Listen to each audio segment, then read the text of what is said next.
Good afternoon, everyone. My name is Michal Zalman. Today we're going to be talking about the process for referral and eligibility determination for special education services.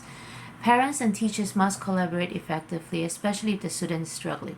The general education teacher may suspect that the student may have a learning disability or other disabilities that's interfering with the education process and would speak to the school administrator before speaking to the parents. After obtaining the school administrator's permission, they will reach out to the parents and tell them their concerns, specifically what they have been observing, such as inability to follow instructions, they need inattentiveness, there's a lag between the language or math or comprehension. The teacher would try many strategies to help the students. Sometimes it just doesn't work and they need individualized attention. Therefore, they are usually the first. The general education teacher is usually the first one to write the referral for a special education evaluation. And in that letter, however, it's important to note that other school personnel, the parents, counselors, can initiate the process as well, which usually happens at times. Now, the referral must include the teacher's concern about the student's development, whether it's social, emotional, academic, full legal name, the student's full legal name, the date of birth, the person writing the letter, the address, their preferred language if it's not English. And it should state whether the student is receiving any other services. Now, in terms of timeline, from the referral to the evaluation, it takes within 10 school days and doesn't include Saturday and Sunday. The IEP or the CSE team will send a consent for initial evaluation where the parents have to sign in order for the child to be evaluated. And evaluation should be completed within 60 calendar days from the date of consent. Timeline for eligibility determination, the IEP team or the CSE office will hold a meeting to determine the eligibility of the services, and they will inform you at least 5 days before, and it usually comes via email. And it says everything, including the evaluation and the IEP meeting and all the services, should not take more than 60 school days, and if it does, you definitely can appeal. And then the role of a general education teacher in an IEP meeting. The general education teacher is the most knowledgeable person in the whole team in terms of the curriculum and all the different information about the student. They have the various instructional, the general education teacher will describe all the different instructional differentiation methods that were implemented and it didn't work. And they can describe the student's challenges compared to their peers. Because as a parent in a class full of same age students, you can tell the difference pretty quickly. And they can also describe their challenges better than anybody else. The special education teacher can describe the students' struggles because they do write the IEP goals and they have first-hand knowledge in the class. Sometimes they help the students. They even if they're like a special ed teacher within a class, just watching the whole class, they are there to observe. Important of understanding typical development.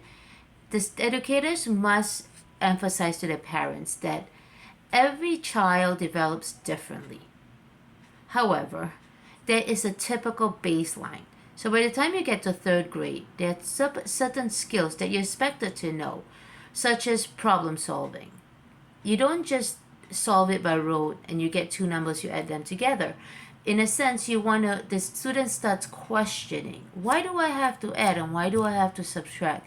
And what do you mean by this and what do you mean by that? So if a student is not doing that, you know that something is not right. It's like a red flag that you need more intervention. However, it's important to note that students with a limited English proficiency doesn't mean they need special education services.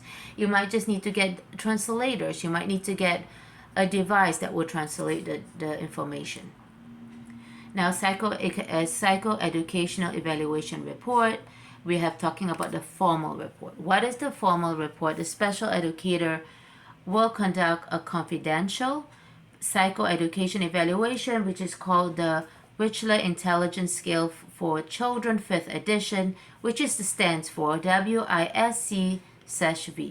It measures the student's full scale intelligence quotient, their cognitive skills, verbal comprehension, and working memory and processing speed, and all the different skills that a child needs to read or write. So they may be very good at math, but when it comes to reading, they struggle between I'm either reading the words or I am understanding what is being said. I'm not doing both at the same time. That's meaning is the processing speed. So let's talk about informal. It's basically observation. Observation, not just once, not just twice. Overall, is the child struggling in a specific area more than once? Writing. Can the child write or can they not write? Can the child do math or not do math? It's not a topic that's difficult. It's the skill itself. Do they understand the concept of number? Are they number smart? Are they word smart? Or do they just shut down when it comes to writing? Factors that influence testing: language and culture. Different cultures have different students come from different culture, and each culture has different unspoken rules. Sometimes silence is good, sometimes silence is not good. So for an American, silence may not be as good. For someone from Japan, they are quiet. They don't speak until they are spoken to. So you can't take their silence as a negative thing. Additionally, you took eye contact, space between them, appropriate touching. Some people just don't touch. Some certain cultures don't touch. So the IEP team has to be knowledgeable about the culture and the language they use. And in terms of academic experience and family background, you must be aware of their prior academic knowledge experiences where, if possible, see their report card. Like a student may be very good at math, but let's say in Russian, in Russia, like Ukraine, I had a student once from Ukraine, very good at math. Once translated to English, she didn't know. So it's just all about translation and seeing